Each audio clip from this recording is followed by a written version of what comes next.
Mee TV news కి స్వాగతం. ఎన్నికల ఫలితాలు విడుదలైన అనంతరం తొలిసారిగా ఈ రోజు చోడవరం విచ్చేసిన ఆయన పార్టీ కార్యాలయంలో ఏర్పాటు చేసిన మీడియా సమావేశంలో మాట్లాడారు. ఎన్నికల్లో ప్రజలు ఇచ్చిన తీర్పును గౌరవిస్తారని శ్రీకరణం ధర్మశ్రీ గారు పేర్కొన్నారు. ఊపిరి ఉన్నంత వరకు ప్రజాసేవే లక్ష్యంగా పనిచేస్తానన్నారు. 15 సంవత్సరాలుగా నియోజకవర్గ ప్రజలు తనను చాలా గొప్పగా ఆదరించారన్నారు. 5 ఏళ్లు మాత్రమే అధికారంలో ఉన్నామని, అందులో 2 ఏళ్లు కరోనా పరిస్థితులు నెలకొన్నాయన్నారు. గడప గడపకు మన ప్రభుత్వం కార్యక్రమాల్లో నియోజకవర్గంలో ప్రతి ఇంటిని సందర్శించామని, కరోనా పరిస్థితుల్లోనూ ప్రజలకు తోడుగా ఉన్నానన్నారు. నా ద్వారా చేయగలిగిన అభివృద్ధిని చేయడం జరిగిందన్నారు. 5 ఏళ్లు ప్రజల మధ్యలోనే ఉన్నానన్నారు. ఈ ఎన్నికల్లో నాకు ఓట్లు వేసి ఆదరించిన ఓటర్లకు, ప్రజలకు, నాయకులకు, కార్యకర్తలకు ప్రతి ఒక్కరికి హృదయపూర్వక కృతజ్ఞత తెలియజేస్తున్నామన్నారు. హంగు ఆర్భాటాలకు ప్రాధాన్యత లేకుండా ప్రతి నిమిషం ఈ ప్రాంత అభివృద్ధి, ప్రజల శ్రేయస్సే లక్ష్యంగా పనిచేస్తానన్నారు. మీ రాష్ట్రంలో ఎవరున్నా సరే ఇక్కడ మళ్ళీ 2024 ఎన్నికల్లో మనం అద్భుతమైన మెజార్టీ సాధించాలని తపంతో అన్ని వర్గాలని సంతృప్తి పరచాలని అందరితో కలిసిమెలిసి పనిచేయడం జరిగింది. ఈ సందర్భంలో ఒక మాట చెప్తున్నాను, ఎవ్వరికి ప్రతిపక్ష వాళ్ళకు కూడా కక్షాధిపతి చేసే కార్యక్రమం కానీ, రాజకీయపరమైనటువంటి విభేదాలు కానీ ఎక్కడ కూడా నేను చూపించక, కేవలం పార్టీ అభివృద్ధి కోసం నాయకుడు అందరికీ రాజకీయాలు ఎన్నికల వరకే చూడమన్నాడు. నాయకుడు అందరికీ సాయం చేస్తున్నాడు, అదే కొలమానికి చేస్తున్నాడు. కాబట్టి మనం కూడా అదే రీతిలోనే చేయాలి అనే రీతిలోనే ఒకే గుడ్డి నమ్మకంతో నేను నిర్ణయాలు తీసుకోవడంలో కొంత ఎంతవరకు నా చేతిలో ఉందో అంతవరకు కూడా నన్ను నమ్మినటువంటి పార్టీ శ్రేణులు అందరూ కూడా చేశాను. కానీ కొన్ని నిర్ణయాలు ప్రభుత్వంలో ఐపాక్ ఇచ్చినటువంటి సలహాలు అవ్వచ్చు, ఒక కార్పొరేట్ వ్యవస్థ ద్వారా ఏదో ప్రైవేట్ కంపెనీని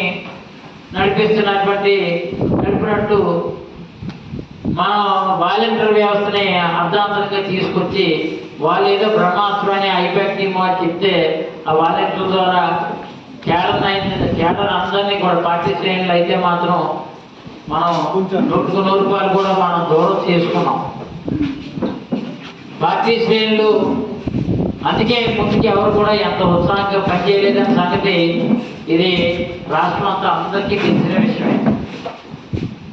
అయినప్పుడు కూడా వాళ్ళ పొద్దుగింట్లో కొంచెం మనకి ఎంతవరకు అవకాశం ఉంటే అంతవరకు సాయం చేయాలని అనుకున్న ఉదాహరణ రాజశేఖర రెడ్డి గారి హయాంలో ఇందిరా మిల్ ఇచ్చారు.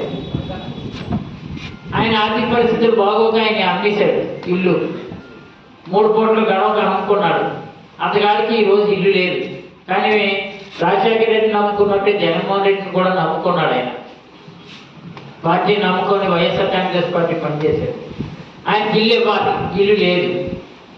కానీ సాంకేతిక పరంగా చూస్తే రాజశేఖర రెడ్డి గారు అయ్యేవారు నీకు ఇల్లు ఇచ్చారు కాబట్టి నీకు ఇల్లు ఈరోజు ఇవ్వలేమని ఆయన వెనక్కి పంపించారు. ఆయన ఆర్థిక పరిస్థితి చూస్తే నాకు ఇల్లు లేదు, ఉండడానికి ఇల్లు లేదు, అద్దీట్లో ఉన్నాడు, అద్దీలు కట్టలేని పరిస్థితి తెలిసి కూడా అర్హత కూడా సాంకేతికపరమైనటువంటి అడ్డంకి వల్ల ఆయనకి ఇల్లు ఇవ్వలేనటువంటి పరిస్థితి. ఈ విషయం ముఖ్యమంత్రి గారి దృష్టికి, ముఖ్యమంత్రి గారు చాలా చాలా చాలా సున్నితమైన మనస్తత్వం, చాలా ఆయన చెప్తే కన్విన్స్ అయ్యే అవకాశం ఉంటుంది. ఆయన చెప్పడానికి కూడా అవకాశం ఇవ్వలేనటువంటి పరిస్థితి చుట్టూ ఉన్నటువంటి కోటరీ మాకు అవకాశం లేకుండా చేసింది. అందుకని ఏదంటే ఐపాక్ వాళ్ళు 6 వాల్యుయేషన్లో వాళ్ళకి అర్హత లేదు కాబట్టి వాళ్ళకి ఇవ్వలేమనేది మొగ్గతో ఉండడం వల్ల మా ముఖ్యమంత్రి గారు కూడా అదే జగన్మోహన్ రెడ్డి గారు అదే నమ్మేసి 6 వాల్యుయేషన్లో ఎవరైతే ఫిట్ అవుతారో వాళ్ళకి మాత్రమే తప్ప మిగిలినటువంటి వాళ్ళకి ఇవ్వలేని పరిస్థితి ఉందని ఐపాక్ ఇచ్చిన డైరెక్షన్ వల్లే పార్టీ నమ్మిన వాళ్ళు కూడా న్యాయం చేయలేనటువంటి పరిస్థితి అయిపోయింది.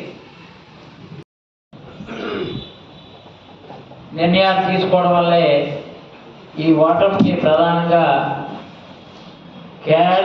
కేవలం నిరుత్సాహంలో ఉండి ఎవరు కూడా గతంలో 2019లో ఎంతైతే ఉత్సాహంగా పనిచేశారో ఆ ఉత్సాహం కొట్టొచ్చినట్టు ఇక్కడ అస్సలు కనిపించకుండా నిరుత్సాహంతో కేడర్ అందరూ కూడా ముందుకు అడుగులు వేశారు. ఇది రకరకాల ఈ ఓటమికి గల రకరకాల కారణాలు ఉండొచ్చు కాక అయినప్పటికీ రాష్ట్రంలో ఏ నిర్ణయాలు తీసుకున్నా ఏ ఒక్కరు కూడా పార్టీ కోసం పనిచేసినటువంటి నాయకుని విడవకూడదు, విడిచి వాడు వెళ్ళిపోకూడదనే ఉద్దేశంతో కొంతమంది పార్టీ కార్యక్రమాల దూరంగా ఉన్న వాళ్ళు దగ్గర అవడం కోసం ప్రయత్నం చేశాను తప్ప ఎవరి మీద ఎటువంటి అధికారులను నేను గత 5 ఏళ్ళు ఎప్పుడు కూడా చూపించలేదు. ఒక సేవకుడిగానే పనిచేశాను. ఇప్పటికి 5 ఏళ్ళుగా రాజకీయ జీవితంలో ప్రత్యక్ష రాజకీయాల్లో ఉన్నప్పటికీ ఏ ఒక్కసారి కూడా గతంలో ఇప్పటికి 5 సార్లు శాసనసభ్యుడిగా పోటీ చేసిన 4 సార్లు అధికారంలో, ఒకసారి 2 సార్లు ఓటమి తెవి చూసినప్పుడు కానీ ఈ 5 ఏళ్ళు కష్టపడినంత కష్టం అయితే ఏ రోజు కూడా నేను కష్టపడలేదు.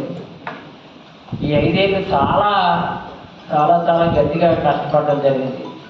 నిరంతరం ప్రజల్లో ఉండడం, తెల్లవారు 5 నుంచి రాత్రి 11 వరకు కూడా ప్రజాక్షేమం కోసం ప్రజాస్వామ్యబద్ధంగానే ప్రభుత్వ ఫలాలు క్షేత్రస్థాయికి అందివ్వాలని తపంతో నాకు మంచి రోజులు వస్తాయి, కేవలం నాకు కూడా ఒకే ఒక చిన్న స్వార్థం ఏంటంటే ఇంకా ఉన్నతమైనటువంటి స్థాయికి వెళ్ళగలను, వెళ్ళి నన్ను నమ్ముకున్నటువంటి నాయకత్వానికి, నన్ను నమ్ముకున్నటువంటి కేడర్కి సాయం చేసే రోజులు, ఇంకా మంచి అవకాశాలు నాకు కలుగుతాయనే ఒకే ఒక నమ్మకంతో గత 5 ఏళ్ళుగా వ్యాపారాలు వదులుకొని ఏ వ్యాపారం కానీ వ్యవసాయం కానీ ఏది కూడా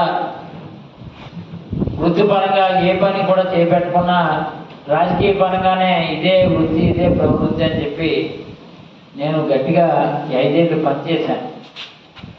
సుమారు 100 పంచాయతీలు సర్పంచులు కైవసం చేసుకోవడంలో కానీ, 4 ఎంపీపీలు 4 ఎంపీటీసీలు కైవసం చేసుకోవడం కానీ, ఎంపీటీసీలు అన్నీ కూడా సుమారు 70 ఎంపీటీసీల వరకు కూడా మనం గెలుచుకోవడం కానీ, ఇవన్నీ కూడా వైఎస్ఆర్